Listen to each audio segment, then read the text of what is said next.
Jadi saya kira cemaran logam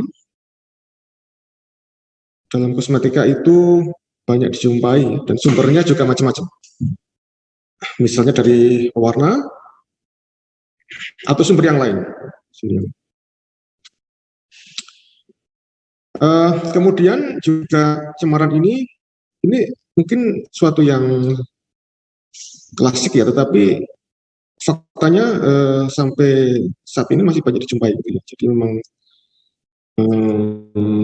analisis cemaran kosmetika ini tetap sesuatu yang relevan. Kemudian untuk terkait dengan produk ya, produk tentu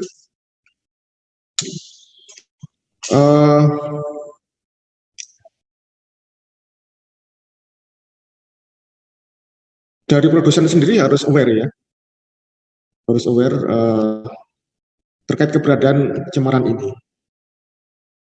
Untuk produk-produk yang sudah terregistrasi dan seterusnya, saya kira ini sudah tidak ada ya, karena saya kira itu menyangkut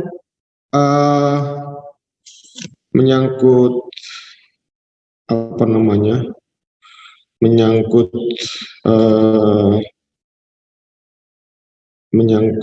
keberadaan dari industrinya ya. Kalau sampai ditemukan ada produk mereka yang mengandung cemaran, tentu bermasalah.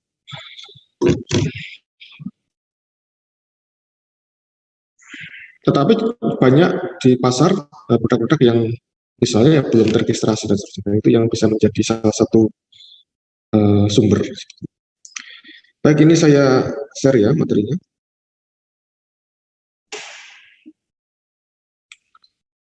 Ya, jadi analisis cemaran dalam logam berat.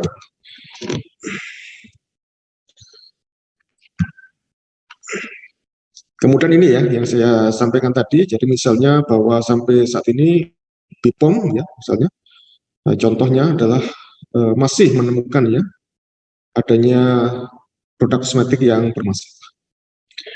Misalnya lipstick dan eyeshadow beracun yang salah satu senyawa beracunnya itu berupa logam berat. Selain misalnya pewarna yang berbahaya misalnya.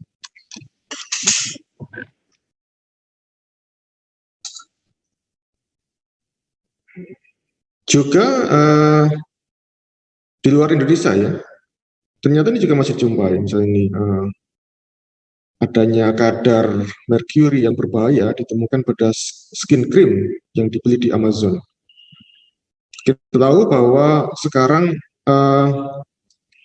kosmetika juga banyak beredar melalui platform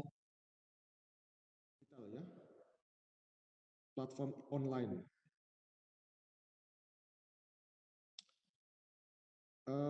Mestinya itu tidak mengubah regulasi terkait izin atau kualitas produk. Jadi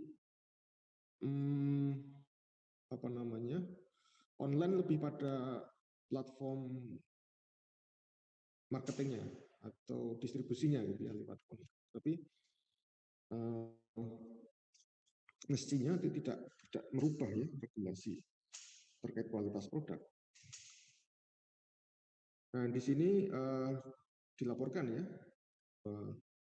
penemuan produk-produk kosmetik pada platform online tersebut yang mengandung level merkuri yang berbahaya. Ini tentu sesuatu yang harus menjadi perhatian ya. Dan ini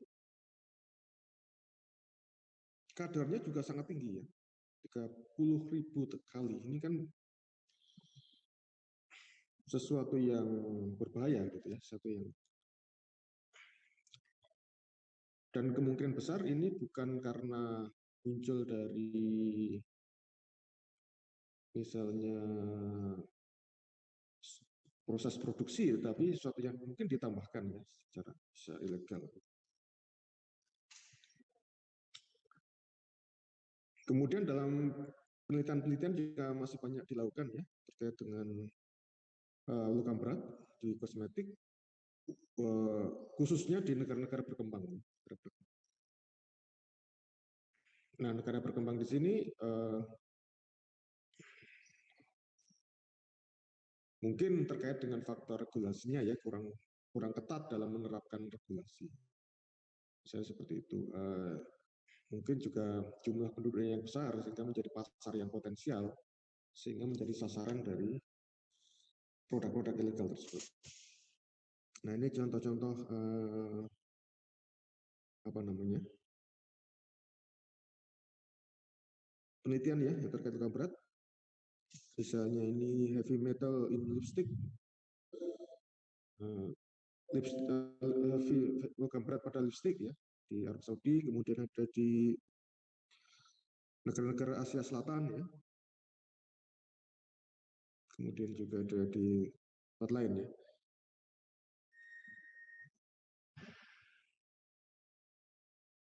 Ini juga contoh untuk data di Solo ya, ternyata juga kandungan CD misalnya pada kosmetik, facial kosmetik ya,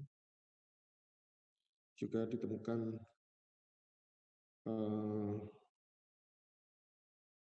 pada kadar yang tinggi dan ada kaitan ya antara yang harganya rendah dan harganya tinggi ternyata. Jadi harga yang rendah, lower price itu ada kecenderungan mengandung kadar yang tinggi, walaupun tidak semua. Ini jadi ini berbagai produk facial ya, jadi ada lipstick, eyeshadow dan seterusnya, compact powder dan seterusnya.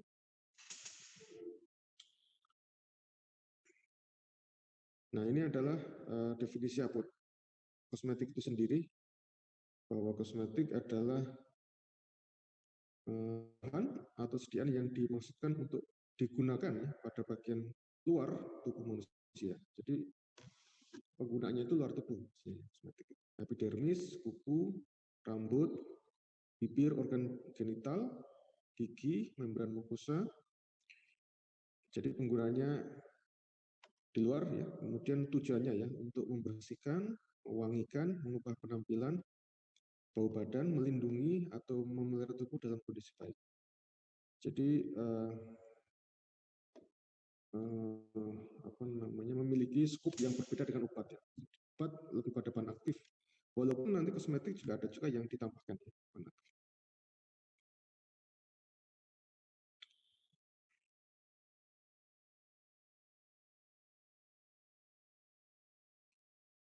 Kemudian terkait cemaran logam berat dalam kosmetik ini mengacu pada peraturan BPOM ya, RI tentang persyaratan cemaran mikroba dan logam berat dalam kosmetika.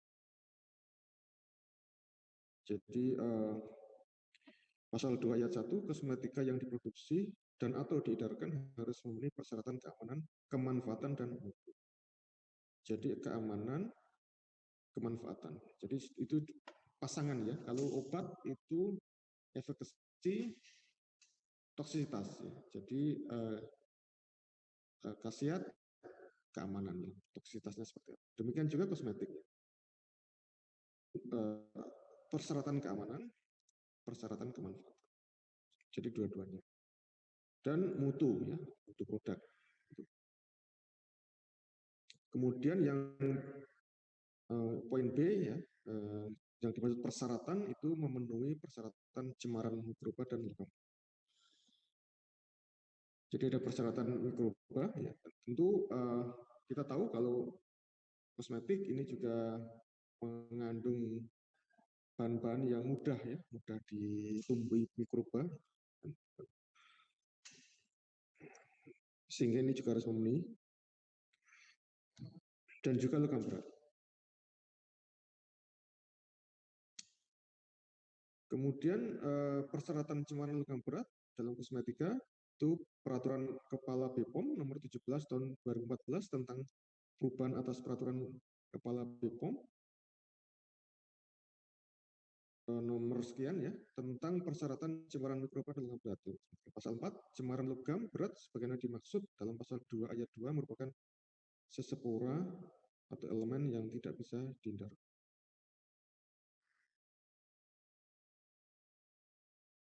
Kemudian logam berat yang dimaksud adalah ada 4 ya, merkuri, timbal, arsen, dan kadmium. Jadi trace elemen di sini karena ini diasumsikan bahwa logam berat itu muncul atau keberadaannya karena itu ya, maksudnya dari bahan baku kemudian cemaran saat produksi yang sifatnya tidak dihindarkan. Ada beberapa elemen yang sifatnya universal gitu ya, ada ditemukan di banyak tempat sehingga itu tidak dihindarkan. Tapi yang digariskan di sini adalah bahwa ada ambang batas yang harus dipenuhi. Gitu ya. Kalau ambang batas tersebut tidak dipenuhi, berarti produk tersebut tidak memenuhi kualitas, tidak memenuhi kualitas. Kemudian di aturan ini memang fokus pada 4 jenis logam ya, yang merupakan logam-logam yang berbahaya, yang toksik. Jadi merkuri, timbal, arsen, kadmium.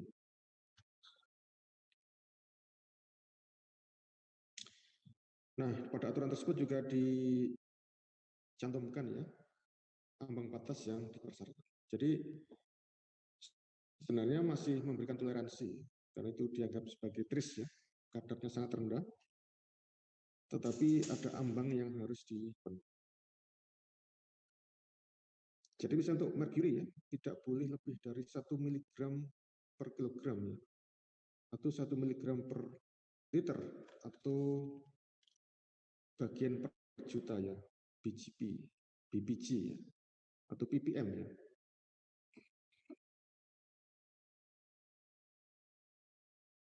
Untuk timbal itu 20 bagian per juta, untuk arsen dan kadmium 5 bagian per juta. Ya, kenapa berbeda ya? Karena toksitas dari masing-masing senyawa berbeda ya. Ya ini disesuaikan dengan toksitas dari senyawa tersebut dan logam tersebut ya. Dan mungkin tiap negara juga bisa berbeda gitu ya. Indonesia dengan negara lain bisa saja berbeda. Nah, misalnya ini di Amerika ya dan Uni Eropa. Ini aturannya juga mereka juga menggariskan ya aturan terkait logam berat ini.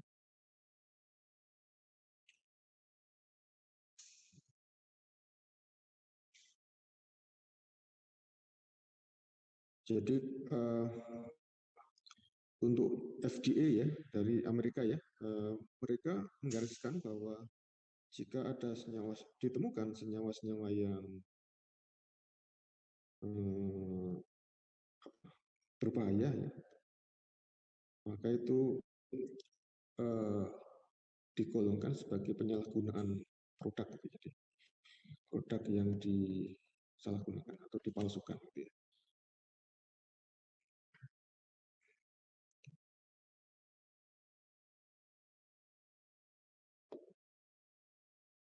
Di Uni Eropa juga seperti itu, ya, dilarang.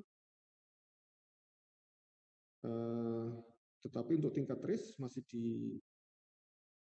diizinkan karena secara teknik ya tidak terhindarkan ya, dan tidak memberikan efek yang berbahaya untuk manusia. Jadi untuk Uni Eropa ini juga mengambil kebijakan yang hampir sama dengan Indonesia ya. Itu dianggap tidak terhindarkan, tetapi harus ada limitnya. Tapi untuk Uni Eropa malah tidak menetapkan limit.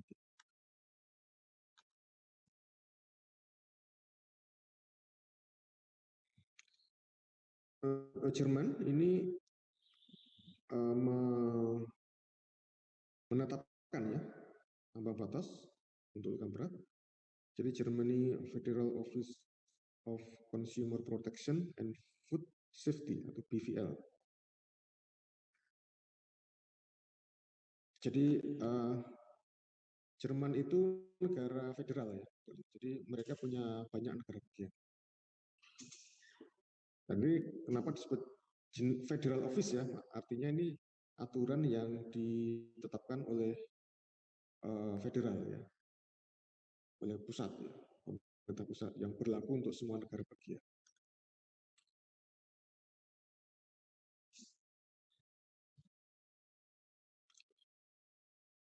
Uh, dan Jerman itu punya nama kepala negara yang berbeda ya dengan negara lain. Kalau negara lain kan prime minister ya, dan menteri atau presiden.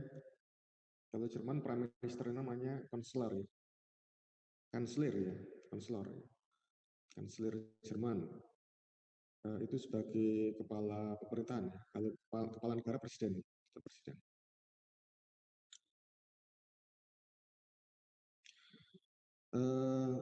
Di sini misalnya untuk lead ya itu ada 2 atau 5 ya, miligram per kilogram.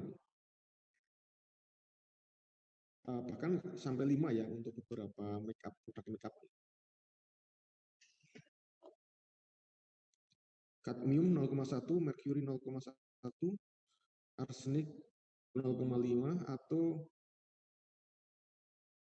dilonggarkan untuk yang titer make up yang digunakan di titer.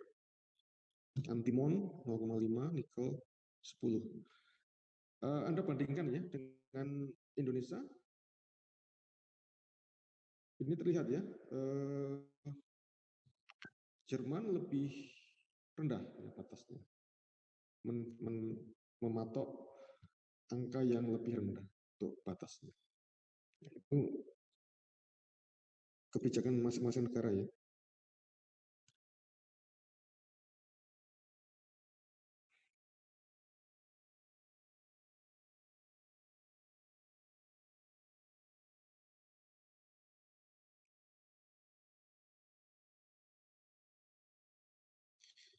Nah, aturan yang berbeda tadi itu bisa uh, menjadi concern ya bagi industri kalau ingin kemudian mengekspor ya misalnya. Misalnya Indonesia ingin mengekspor produk ke negara ASEAN, berarti ya harus dipenuhi ya aturan ASEAN. Ya. Ingin mengekspor ke Eropa, ya berarti aturan Eropa yang harus dipenuhi. Gitu ya, misalnya. Mau ekspor ke Jerman, ya aturan ini yang harus dipenuhi.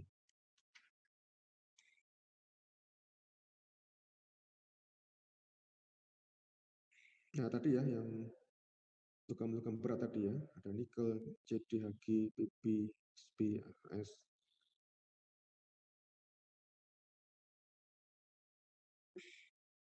Jadi senyawa-senyawa yang masuk dalam kategori logam atau senyawa logam transisi gitu ya. Nah, pengertian logam berat di sini juga kenapa disebut sebagai logam berat ya? Bisa karena eh, terkait dengan toksisitasnya gitu ya, merupakan logam yang toksik atau juga merupakan logam-logam yang heavy yang densitasnya tinggi gitu ya, sehingga heavy metal.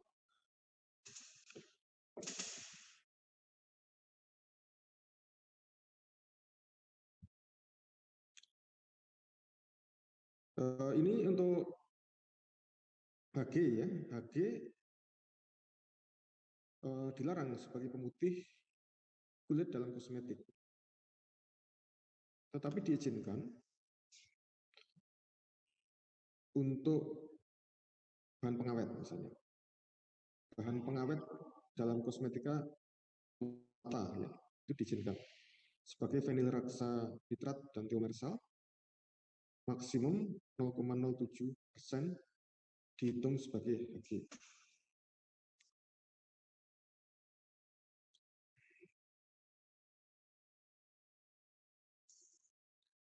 Nah, ini adalah gejala khas keracunan. Ada gejala-gejala yang sifatnya ini ya, radang, salivasi, gangguan psikologis, ya, depresi, seterusnya. Ya, ini saya kira keracunan merkuri yang sifatnya kronis ya.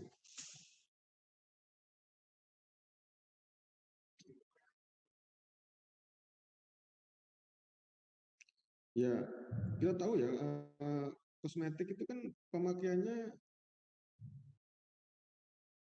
setiap hari gitu ya, dipakai setiap hari. Jadi saya kira intens sekali paparannya itu. Kalau obat kan hanya diminum saat sakit ya, kosmetik diminum digunakan setiap hari. Jadi bisa Anda bayangkan ya bagaimana paparannya gitu. Nah, ini implikasi kesehatannya bahwa keberadaan logam bisa karena intentionally dan accidentally ya. Jadi karena ditambahkan dengan sengaja atau eh, tidak sengaja ya accident. Kosmetik digunakan secara berulang ke kulit manusia. Ya, penggunaan kosmetik ya yang merupakan yang digunakan secara berulang ya tentu saja ya setiap hari dalam jangka panjang ya sehingga paparannya akan bersifat kronis. Logam dalam kosmetik dapat mengalami retensi dan berefek langsung di kulit. Jadi retensi ditahan ya, bertahan di kulit, berefek langsung ya, efek topikal pada kulit atau sistemik ya ketika diserap dalam darah terakumulasi dalam tubuh dan memberi efek toksik pada organ.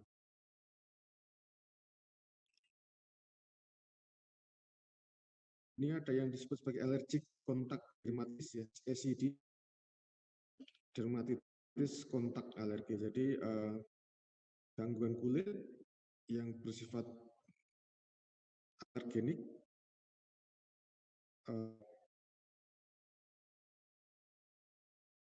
pada kulit.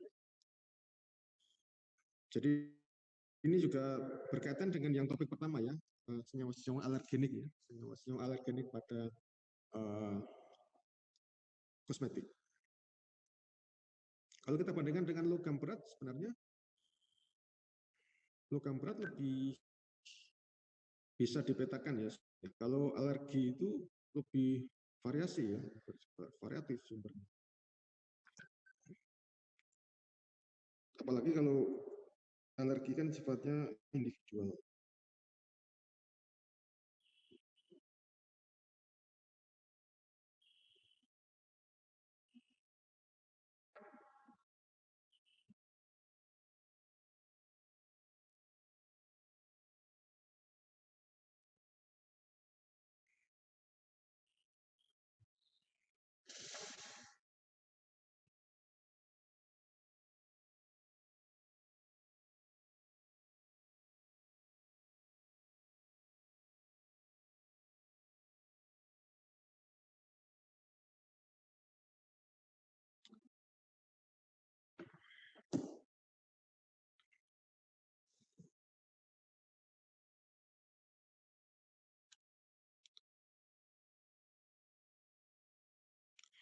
Merkuri ya, saya dulu pernah apa? Um,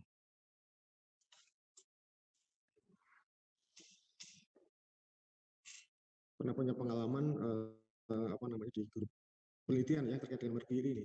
Jadi logam merkuri ini memang logam yang ini apa ya ditemukan di banyak di dan sumbernya itu alamiah gitu ya. Jadi misalnya dari aktivitas gunung api. Jadi merkuri ini bahkan ditemukan misalnya di biota-biota yang hidup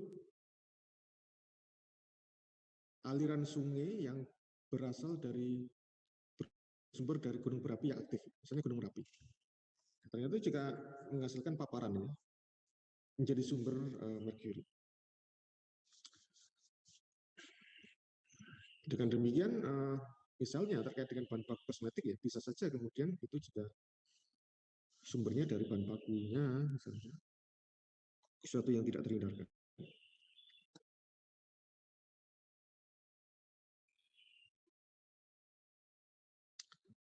Nah ini gambaran ya SCD tadi, allergic contact dermatitis, dan bagaimana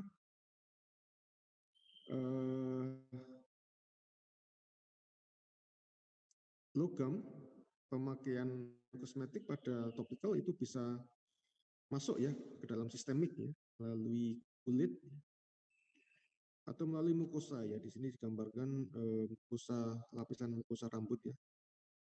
Kalau kita menggunakan kosmetik, kemudian bisa terabsorpsi ke dalam sistemik melalui mukosa.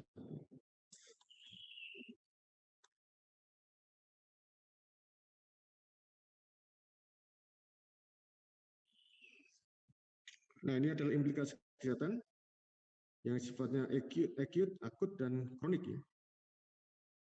Untuk 5 logam berat, untuk arsen misalnya, nausea, vomiting, diarea, jadi ada yang sampai efek sistemik ya, diare.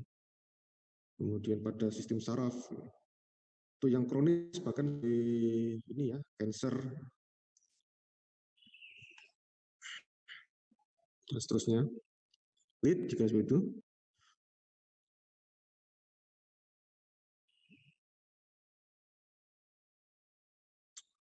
Kadmium,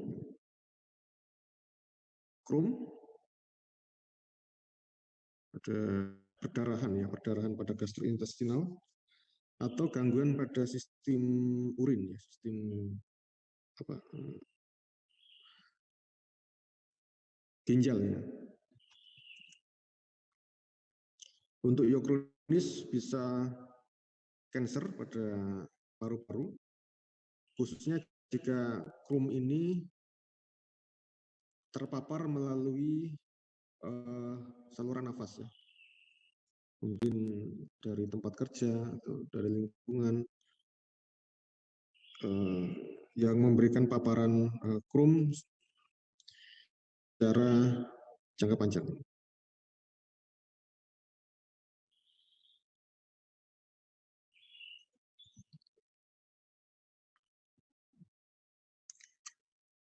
Kemudian merkuri ini bisa elemental ya. Merkuri yang elemen ya, Hg0 ya, elemen. Jika terhirup atau yang berupa garam ya, garam anorganik.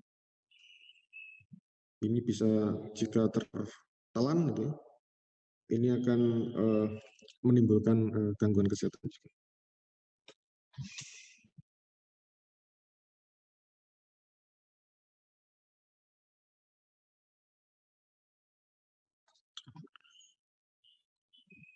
Nah, terkait dengan analisis cemaran logam, maka tujuan analisis logam adalah yang pertama untuk menentukan konsentrasi logam berat dalam formulasi kosmetika sesuai aturan regulasi dan untuk menentukan kemurnian formulasi. Jadi itu tujuannya ya. Jadi berapa kadarnya? Ada tidaknya berapa? Apakah sesuai dengan regulasi atau tidak? Kalau di bawah ambang berarti itu keberadaan yang sifatnya trace, rendah dan diizinkan.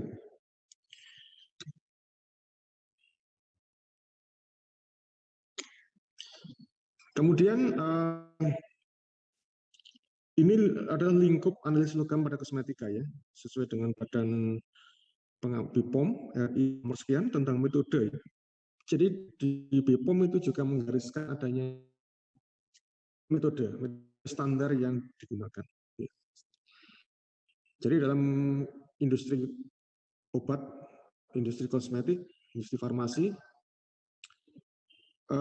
kita bisa mengacu untuk yang pertama adalah metode apa yang digunakan, kita bisa mengacu ke buku-buku standar, farmakope atau aturan BPOM.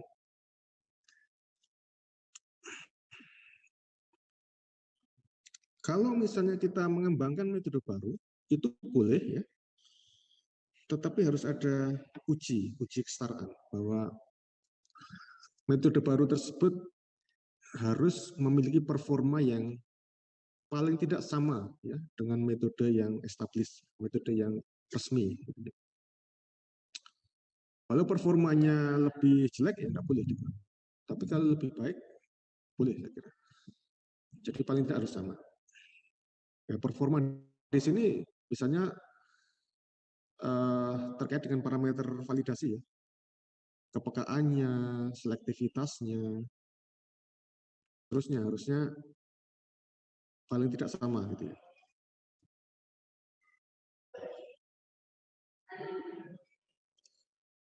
Kalau kita menggunakan metode yang established, maka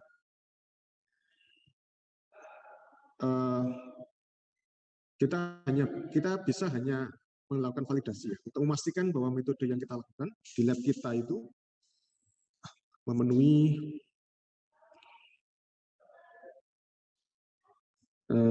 standar yang ditetapkan, parameter yang ditetapkan.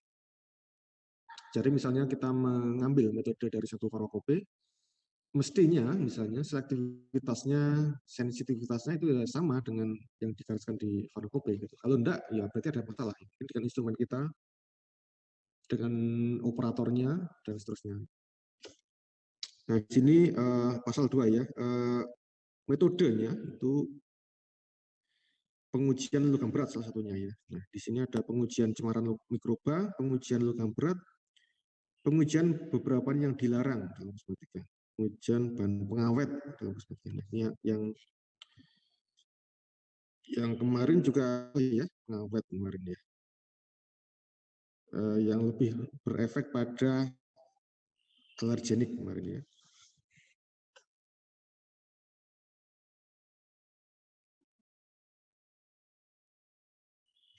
Nah, ini pasal 4 metode analisis untuk pengujian logam berat. Ini utamanya untuk 4 logam tadi ya, logam berat tadi, ini tercantum dalam lampiran 3.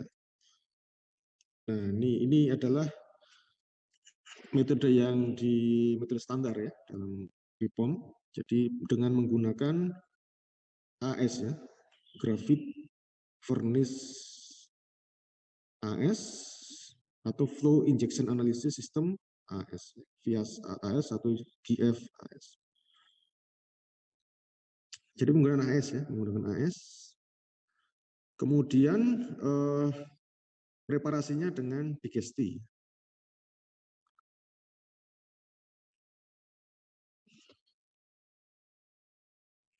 Dengan cara digesti basah atau digesti kering. Jadi dalam analisis AS, Anda ingat ya, sampel harus ada preparasi lebih dulu, tidak langsung dimasukkan gitu. Jadi ada preparasinya. Untuk AS ini menggunakan digesti ya. Jadi dengan asam yang kuat dengan pemanasan. Dan digesti, jadi kondisi yang rigorous ya, yang keras. Ya. Dalam kimia istilahnya kondisi yang keras ya. Apa namanya, asam kuat pemanasan. Ya. Dan ini sebenarnya adalah menguntungkan ya untuk analisis logam karena logam bersifat inert ya. Di bawah asam, di bawah pemanasan tidak masalah. Tetapi kalau Anda bekerja dengan analit organik ya sudah selesai. Dimasukkan asam ya langsung rusak, dipanaskan rusak. Tetapi logam tidak. Jadi ini adalah kelebihan metode analisis logam sebenarnya ya. Karena logam itu kuat. Ya. Diapa-apakan tidak masalah. Jadi dengan digesti basah artinya sama-sama dengan asam ya, tapi di sini kita larutkan dalam asam, kita panaskan hingga larut sempurna dan hingga bagian-bagian organiknya itu rusak ya, sudah dihilangkan gitu ya. Jadi diperoleh larutan yang jernih, artinya komponen-komponen organiknya sudah hilang semua. Atau dengan digesti kering ya, jadi dengan pemanasan, furnace itu juga pengabuan ya, itu untuk merusak komponen organiknya dan hanya tertinggal nanti atau dengan gelombang mikro ya, high pressure microwave digestionnya. Ini adalah salah satu teknik ya dalam digesti ya. Jadi tidak dengan pemanasan tetapi dengan gelombang mikro. Gelombang mikro. Dan ini juga lebih ada banyak kelebihan ya dengan gelombang mikro. Karena apa? Karena kita bisa lebih men-setting kondisi yang lebih reproducible ya. Reproducible. Kalau ada dengan pemanasan kadang-kadang kan suhunya juga naik turun, lamanya juga enggak bisa sama persis gitu ya. Kalau dengan microwave bisa ya, kita setting 5 menit. Kemudian jadi di microwave selama 5 menit. Kemudian tentu microwave-nya kan sama ya, kita setting panjang gelombangnya. Jadi kondisinya akan lebih reproducible ya, satu dengan yang lain. Jadi prinsipnya juga sama dengan pemanasan. Sama dengan pemanasan, hanya ini dengan microwave ya. Jadi saya kira kalau bahkan di dapur sekarang ya, itu microwave salah satu peralatan yang sudah banyak ditemukan ya untuk pemanasan. Cukup dengan memanaskan makanan, cukup dengan microwave gitu ya.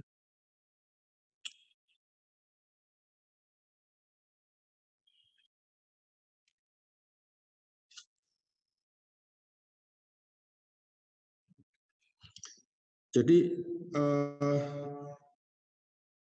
ya, untuk ruang lingkupnya metode ini menguraikan prosedur untuk penetapan kadar cemaran ya. Tadi untuk ruang lingkup metodenya ya, prosedur dalam kosmetika. Tadi prinsipnya preparasinya dengan digesti, kemudian penetapannya dengan AS, VFAS atau VAS AS. Nah, ini teknik preparasi digesti, digesti basah, kering, atau digesti gelombang mikro. Kemudian untuk asamnya, asam nitrat, asam klorida. Nah, ini yang harus dicatat ya, harus pro analisi. Kenapa harus pro analisi?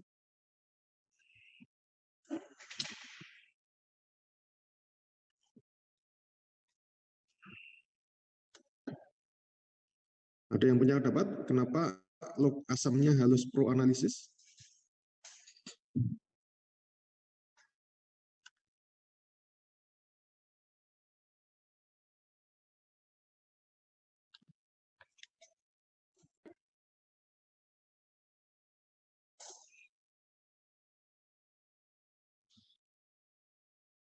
Mbak Arfa? Ada Mbak Arfa?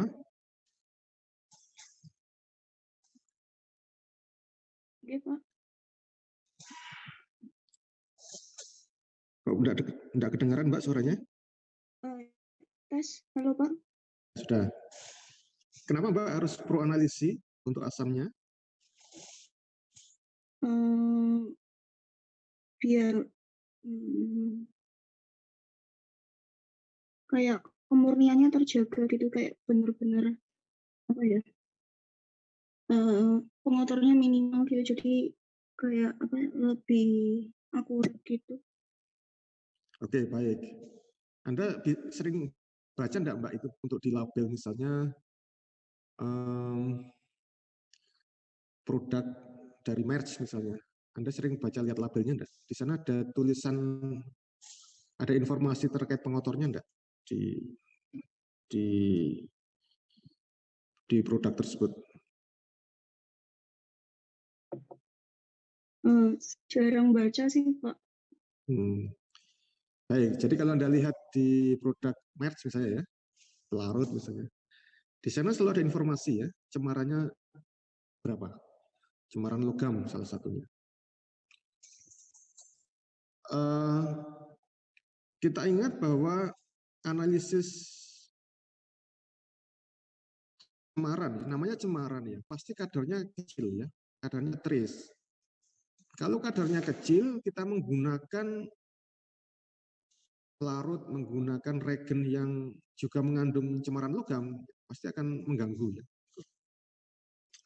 Karena itu kita gunakan pro analisis karena yang kita analisis itu juga kadarnya sangat rendah gitu, cemaran itu, trace. Gitu. Jadi kita harus menggunakan regen atau pelarut-pelarut yang spesifikasinya itu pro analisis PA, di mana kadar cemarannya sangat rendah. Ya. Kemudian air itu harus deion, ya. Tidak mengandung cemaran-cemaran logam juga, ion-ion logam juga tidak boleh. Kemudian kalau asam tadi ya, kita bisa mengacu pada produknya ya. Jadi kalau PA, produknya sudah menjelaskan ini produk PA, oke, berarti sudah bisa kita gunakan. Untuk air ya, ini ada ukurannya ya, yaitu resistivitas ya. Jadi harus memiliki resistivitas 18 ohm. Kenapa air ini dihubungkan dengan resistivitas ya? Kenapa ukuran kemurnian air ini dihubungkan dengan resistivitas? Mungkin saya tanya nih Mbak Eka Nurulita.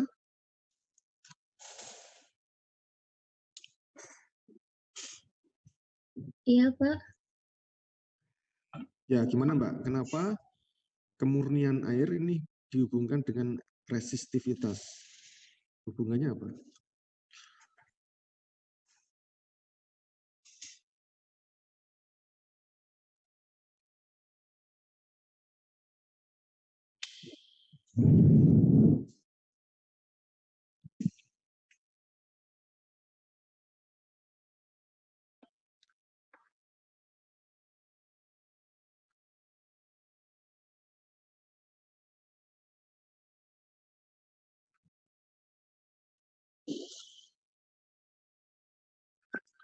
Gimana Mbak?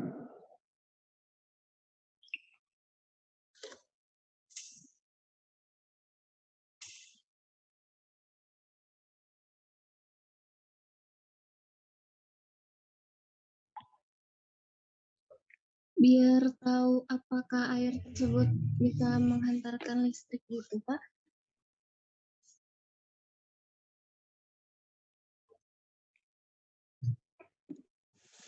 Ya, bisa diulangi Mbak? Untuk biar mengetahui kalau air itu bisa menghambat arus listrik gitu, Pak. Menghambat air itu menghambat atau tidak Mbak? Air itu penghantar atau bukan ya? Air itu penghantar listrik atau bukan sebenarnya? Penghantar. Yakin penghantar? Iya. Listrik itu bisa melewati air enggak? Iya. Iya, Pak. Ada pendapat lain enggak?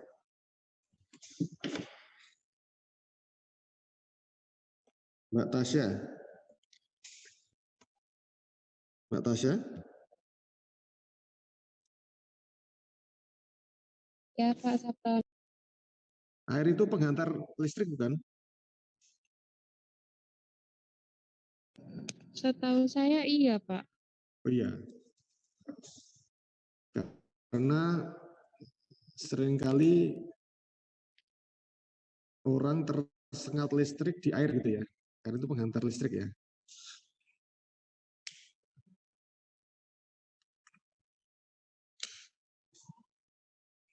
Ya ini ada chat apa ini? Oke. Baik, jadi air itu sebenarnya bukan penghantar ya, dia tidak menghantarkan listrik. Dia menjadi penghantar karena ada ion-ion di dalamnya gitu. Nah, ion-ion di sini salah satunya ion yang mengandung apa namanya logam itu. Jadi sehingga dia menjadi penghantar. Kenapa? Karena itu kenapa kemurnian air dihubungkan dengan resistivitasnya gitu ya. Kalau air tersebut itu memiliki resistensi yang tinggi, artinya kandungan ionnya rendah, bahkan tidak ada. Tetapi kalau dia penghantar, berarti dia mengandung ion-ion. Jadi ini metode analisis yang simple. Kita cukup ukur resistivitasnya, langsung ketahuan ini ada ionnya tidak.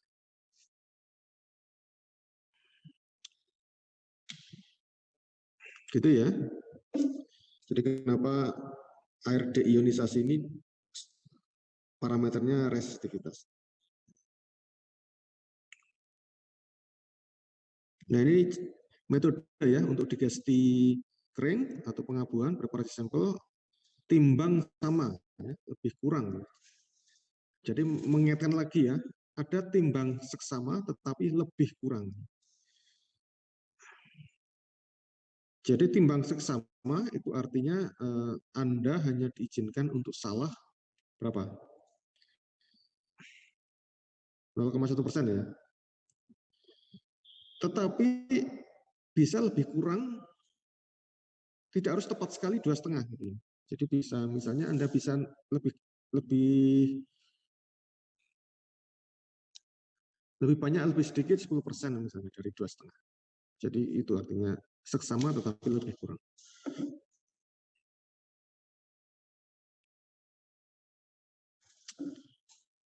Masukkan dalam cawan porselin, tambahkan 3 ml larutan magnesium nitrat 50%.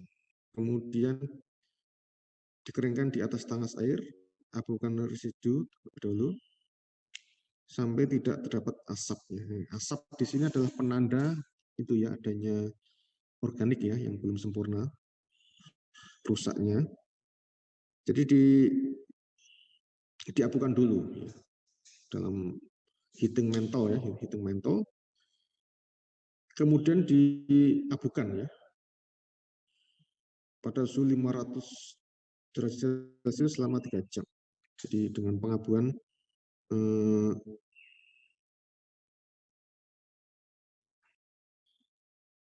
derajat Celcius selama 3 jam. Dengan demikian semua yang bersifat organik akan rusak, hanya tinggal yang logam. Kemudian dinginkan, tambahkan 25 ml aluran asam klorida 6M disaring, kemudian diencerkan. Jadi itu prinsipnya untuk pengabuan kering ya. Jadi kita menggunakan pemanasan dan asam, karena asam di sini bisa untuk melarutkan logam. Logam akan cenderung larut dalam larutan asam, sehingga digunakan pelarut asam.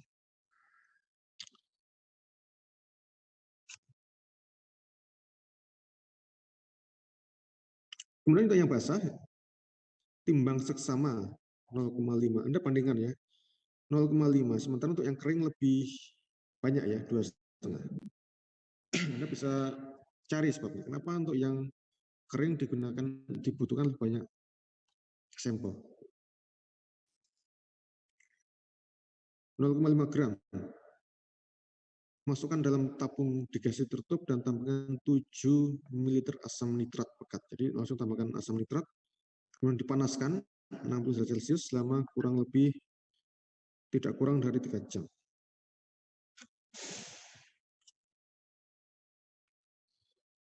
Jadi kita atur ya suhunya 60 derajat Celcius. Tidak boleh terlalu tinggi karena kalau terlalu tinggi juga nanti asamnya bisa menguap gitu ya. Habis nanti. Jadi ya kita setting 60 derajat Celcius dalam asam nitrat yang pekat. Kemudian didinginkan, diencerkan, kemudian disaring ya dengan kertas Wattman 40 nomor 40.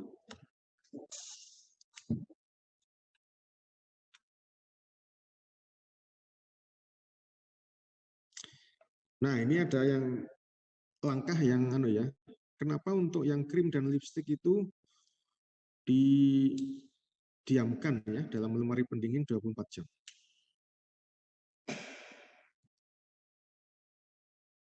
Kira-kira apa masalahnya ini? Kenapa kalau khusus krim dan lipstik itu harus ada langkah didinginkan selama 24 jam dalam lemari pendingin?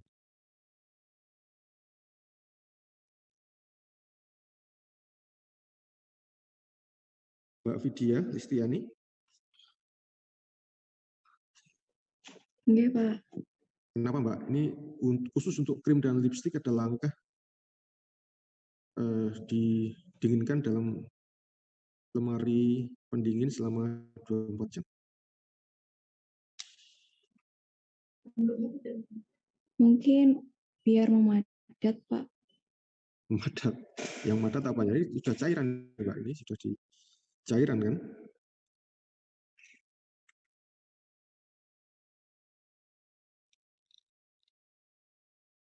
Sudah jadi larutan ya.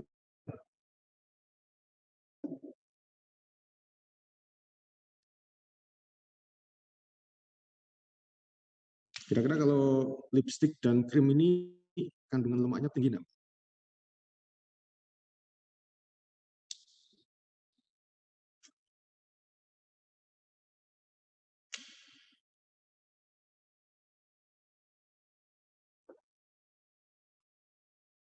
Kalau lipstik Anda ya basisnya itu lemak ya itu ya.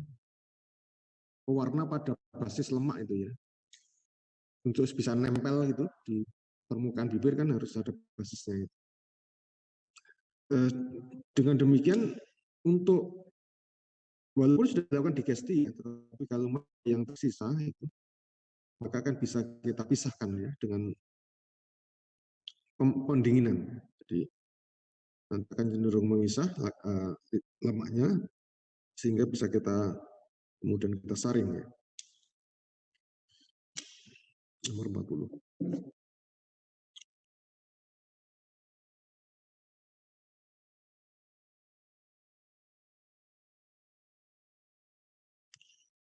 Penetapan kadarnya menggunakan DFAS dan VSAS, kemudian kuantifikasinya dengan kurva baku ya, kurva kalibrasi atau kurva standar. Gitu ya. Jadi Anda nanti membuat kurva antara respon versus kadar, itu yang nanti akan gunakan untuk kuantifikasi.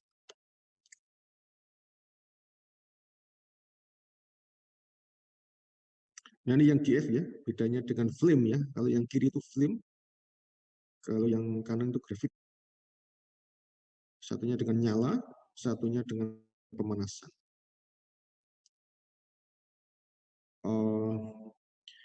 Untuk graphite ini ada yang disetting itu temperaturnya ya. Jadi misalnya di sini ada drying.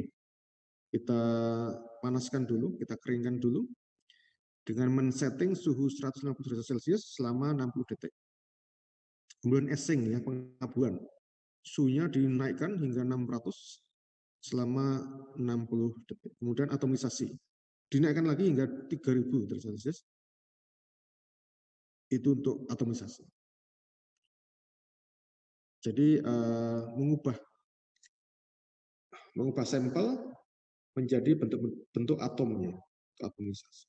Demikian juga untuk film ya. Jadi ini juga bisa menghasilkan suhu hingga 3000 ya. N2O misalnya, asetilin itu hingga 3000.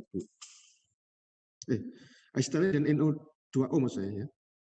Campuran asetilin dan N2O itu sampai 3000. Jadi kalau dari untuk flame ini ya, untuk flame suhu yang dicapai tergantung komposisi fase geraknya ya. Bahan bakarnya ya. Propan udara misalnya itu hanya sampai 1800 dan seterusnya.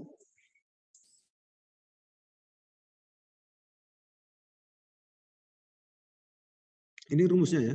Cu konsentrasi logam ya diketahui ya. Anda masukkan, Anda ketemu data ya, data absorban AS, Anda masukkan di kurva baku, ketemu konsentrasinya, mikrogram per liter. Kemudian dibagi BU ya, bobot contoh. Karena itu kalau Anda menghitung konsentrasi ya harus ada contohnya berapa, sampelnya berapa beratnya. Kemudian dikalikan 1/1000 supaya sama ya, dari mikrogram ke gram. Dikalikan volume larutan uji. Volumenya berapa? Karena ini menentukan jumlah absolut ya, analit yang ada, volumenya berapa. Dan bisa ditambahkan ya nanti faktor pengenceran itu. Faktor pengenceran selalu bisa ditambahkan kalau ada faktor pengenceran.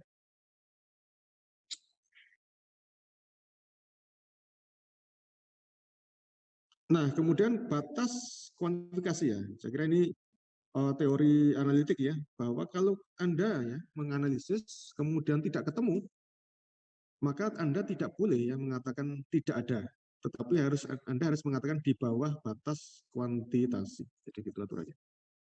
Below LOD atau below LOG. Kita tidak boleh mengatakan tidak ada. Kemudian jika kadar logam tinggi, maka larutan uji harus diencerkan sampai kadar dalam rentang kurva kalibrasi. Faktor pengenceran diperlukan jika sampel diencerkan.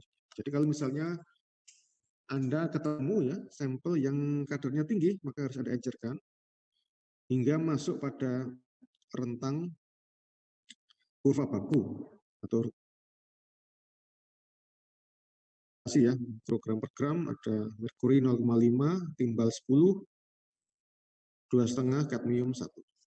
Jadi ini adalah batas kuantitasi dari metode yang baku ini ya, batas kuantitasinya. Jadi ini kemampuan analisisnya. Mestinya ini harusnya di bawah ya, di bawah dari ambang yang diizinkan, karena kalau di atas ya kita tidak bisa menentukan ya produknya lolos atau tidak. Jadi mestinya kepekaannya harus jauh di bawah ya ambang batas.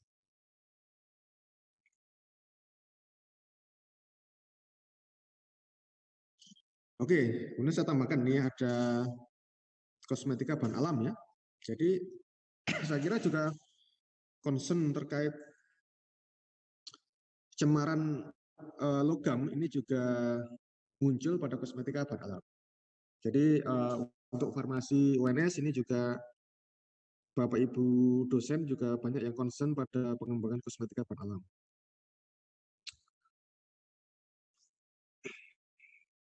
Di sini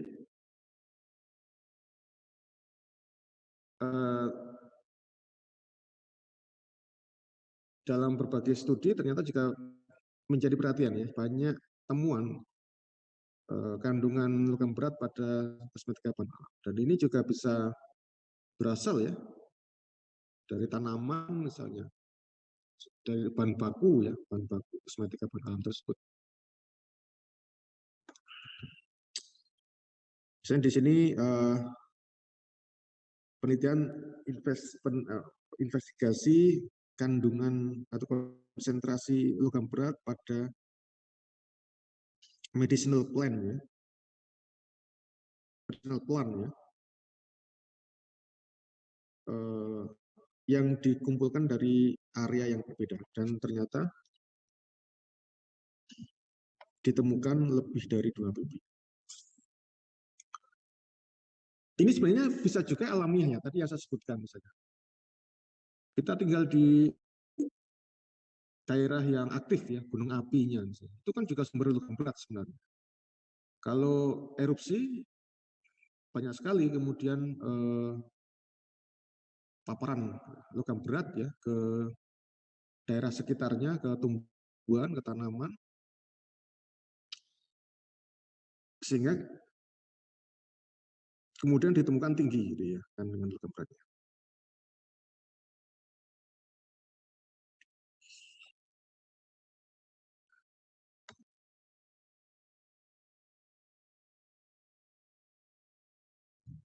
Ini data yang lain, ya, misalnya ada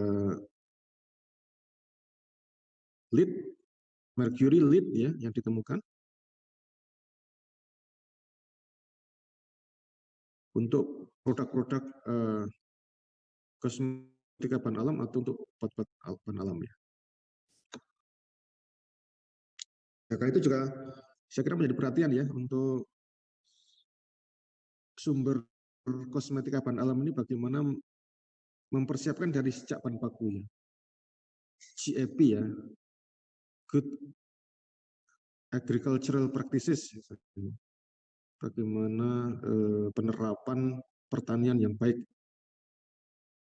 Kemudian bagaimana pemanenan bahan baku yang baik ya. Pemanenan tanaman obat yang baik.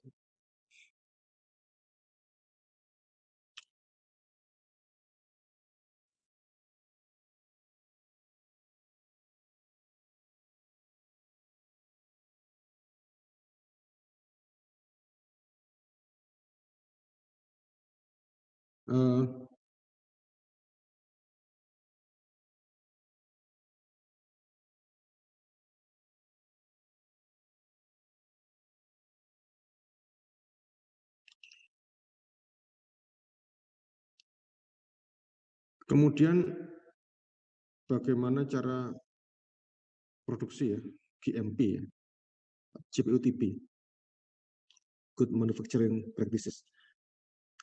Jadi untuk menghasilkan obat atau kosmetika yang berkualitas ini harus sudah dimulai dari sejak penanaman, penyiapan bahan baku, GAP.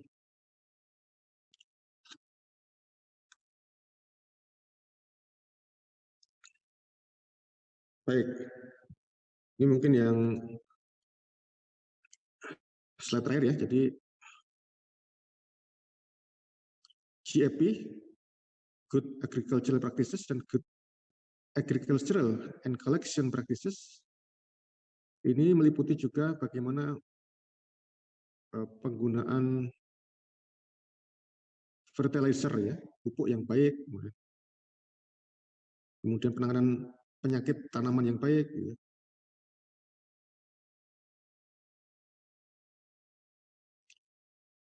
Kemudian menerapkan GMP untuk tahap processing ya, dan manufacturing di industri. Kemudian adanya SOP yang baku gitu yang harus dipenuhi dan SOP pada setiap tahapan ya, setiap tahapan produksi gitu ya. Dari sejak bahan baku sampai produk. Kemudian analisis kuantitatif pada raw material, misalnya dengan spektroskopi, dengan AS. Jadi dari bahan baku juga sudah dilaksanakan analisis kuantitatif ya. Ada tidaknya pencemaran logam tersebut. Dengan demikian bisa ditentukan ya. Ada tidaknya cemaran, atau tidaknya cemaran logam berat pada bahan baku. Karena tadi ya itu sesuatu yang alami ya. Bisa saja mungkin bahan baku yang diambil dari lereng Merapi ya berbeda dengan yang diambil dari lereng Lawu misalnya saja seperti itu. Lawu gunung yang sudah tidak aktif, Merapi masih sangat aktif, sehingga bisa saja kandungan logam beratnya berbeda.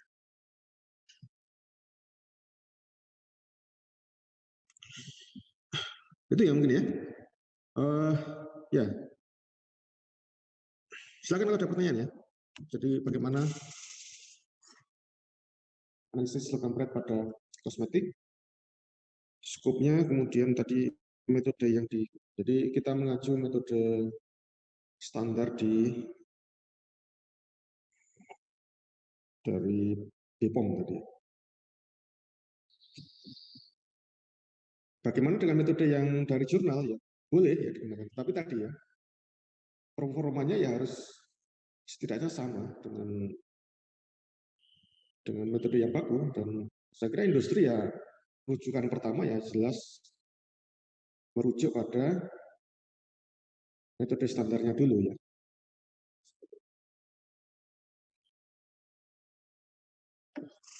Silakan kalau ada pertanyaannya.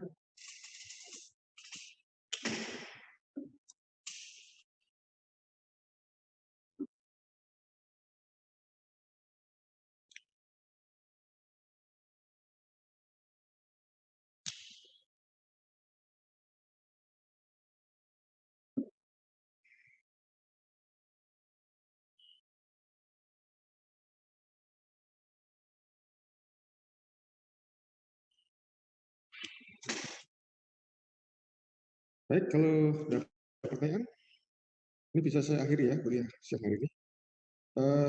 Jangan lupa untuk presensi dan bukti kuliah sudah dibuat ya, Mbak ya.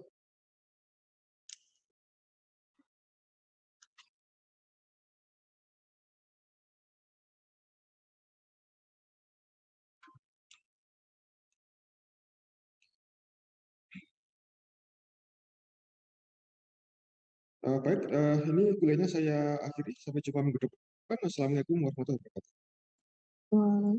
Waalaikumsalam warahmatullahi wabarakatuh. Terima kasih, Pak. Terima kasih, Pak.